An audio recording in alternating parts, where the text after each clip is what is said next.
in the next 10 minutes.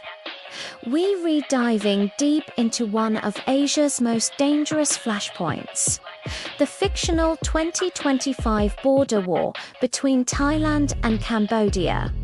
This isn't just about ancient temples, it's a conflict fueled by modern pride, global power plays, and a fight for regional dominance.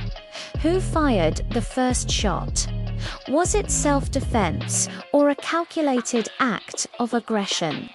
We'll hear directly from high-level representatives of both nations as they clash over international law, economic fallout, and the staggering human cost. By the end, you'll understand why this distant conflict could have consequences for the entire world. Stay tuned. Tonight, we confront one of Asia's most volatile flashpoints, the 2025 border conflict between Thailand and Cambodia. A war that reignited over ancient stones and modern pride, leaving thousands displaced and the region on edge. Joining us representing Thailand, Deputy Prime Minister Chawat Anarak, and from Cambodia, Foreign Minister Saka Rithi. Gentlemen, let's begin. Mr. Anarak, why did Thailand strike first? Thailand did not strike first, we defended ourselves. For years, Cambodia has built illegal outposts and armed positions in Thai sovereign territory near Chang Bok and the Pria Vihir area. Our patience was exhausted after repeated provocations. When our soldiers were fired upon, we acted not out of aggression, but to protect Thai soil and Thai lives. This was not an expansion, it was self-defense. And I will remind our viewers, Thailand is a constitutional monarchy that upholds peace. But peace must never mean surrender. That is a distortion. Mr. Anarak, Cambodia has lived beside Thailand for centuries. We know your armies, your maps, your methods. The land you call Thai soil was decided by the International Court of Justice decades ago, which ruled that Pria Vihir Temple and the surrounding areas belong to Cambodia. Thailand ignored that judgment. You built roads, garrisons, and outposts, a creeping occupation masked as border protection. We did not fire first. You violated international law, and now civilians pay the price. Mr. Rithi accuses Thailand of violating the ICJ's rulings. Mr. Anarak, why ignore international law? We did not ignore the ICJ. We dispute its outdated colonial maps drawn by French surveyors who never set foot on that terrain. We have historical claim dating back to the Ayutthaya Kingdom. But beyond legalities, Cambodia moved heavy artillery and anti-air units within firing range of Thai villages. No nation would tolerate that. Let's be clear. Cambodia provoked this to distract from its domestic economic failures, high inflation, corruption, and unrest. You needed an external enemy, so you created one outrageous. Thailand's aggression was premeditated. Your fighter jets bombed our posts. You evacuated civilians days before the first shell fell. How convenient. That is not defense. That is orchestration. You wanted to show ASEAN's strength. Instead, you showed arrogance. You speak of Cambodia's economy. Thailand's exports to us dropped 40%. Your farmers suffer to do not preach stability, while your actions bleed the region's trade dry. Let's widen the frame. Many in the West see this as a localized border war. Why should it matter globally? Because this is not just about two nations, it's about sovereignty in an age of hybrid warfare.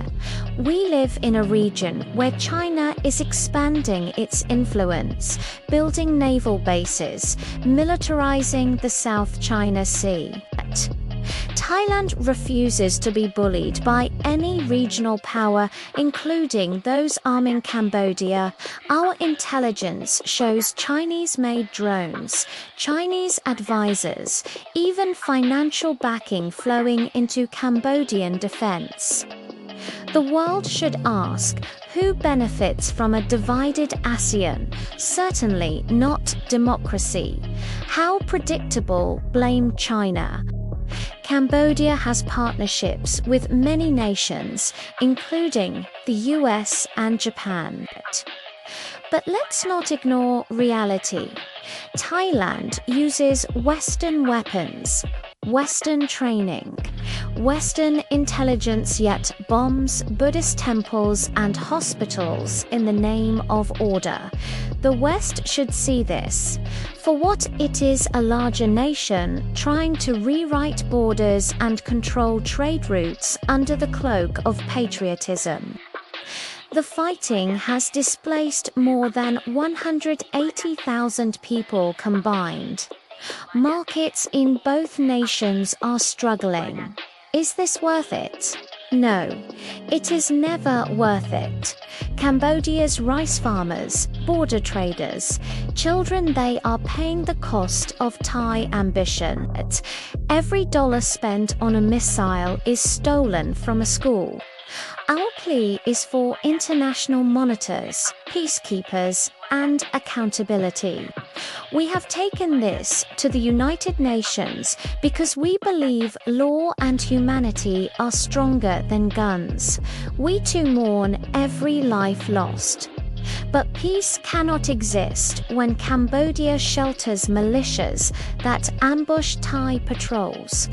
We have evidence of cross-border raids, arms smuggling, and militant financing through black market routes. If we fall silent, those militants will not stop at our border. They will destabilize the region. Sometimes peace demands strength. ASEAN has urged restraint. Yet both of you seem unwilling to yield. Mr. Anorak, would Thailand accept international mediation? We prefer bilateral dialogue, not external imposition. The ICJ's previous ruling created decades of tension. We must talk as neighbors, not adversaries. Foreign powers will only exploit our differences. That is rich, coming from a nation that flew Western jets and used Western arms. Cambodia welcomes ASEAN monitors, the UN, and the international press. Transparency does not scare us. But Thailand hides behind dialogue. While its artillery crosses our borders, words are meaningless without accountability.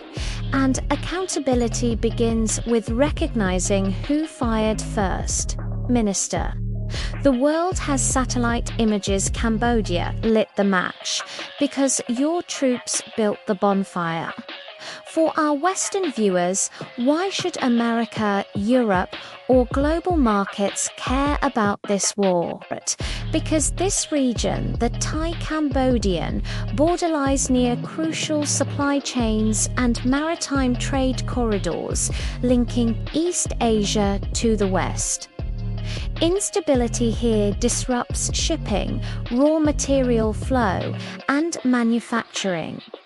If this conflict spreads, it affects every factory, every chip, every consumer in the world. And because this war reveals the fragility of international law, if one nation can defy the ICJ and redraw borders with bombs, others will follow. Today it is Cambodia, tomorrow it could be Ukraine, Taiwan, or any smaller states standing before a stronger neighbor. This is not a Southeast Asian issue. It is a universal test of power versus principle. We are nearing the end. Please give your final statement. Mr. Anarak first. Thailand fights not for conquest, but for peace built on respect for sovereignty. We urge Cambodia to withdraw its illegal installations, cease provocation, and return to bilateral talks. The world must understand restraint is not weakness, but patience has limits. We will protect our borders, our people, and our dignity. Cambodia fights for justice for every small nation that dares to stand up to a larger one. We honor the ICJ ruling, we value peace, but we will never kneel to those who twist history and geography for power. Our temples may be ancient, but our resolve is modern. We will defend every stone, every life, and every principle that defines who we are. Two nations, one border, and centuries of history collide in the modern age. Thailand's case stands on security and sovereignty, rooted in self-defense and regional power balance. Cambodia's case stands on law and morality, grounded in international rulings and human cost.